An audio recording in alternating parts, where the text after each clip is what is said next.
జిల్లా పట్టణ శాఖ నుండి వారికి కేసీసీ జన్మదిన శుభాకాంక్షలు తెలపడం జరిగింది.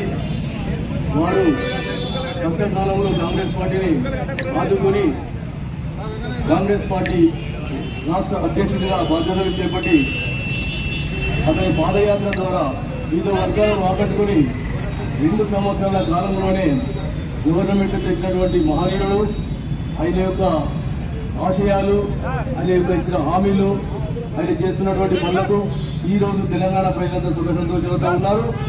ఈరోజు రైతు రుణమాఫీ కానీ, ఉచిత బస్సు ప్రయాణం కానీ, గ్యాస్ సిలిండర్లు కానీ, కరెంటు బిల్లులు కానీ, ఇవన్నిటికీ ఆద్యం పోసినటువంటి వ్యక్తి మన ముఖ్యమంత్రి గౌరవనీయులు రేవంత్ రెడ్డి గారిని చెప్పుకున్నా తప్పదు. కాబట్టి వారు ఇలాగే ప్రతి సంవత్సరము జన్మదిన శుభాకాంక్షలు జరుపుకుంటూ చాలా కాలము వివిధ 2 సార్లు ముఖ్య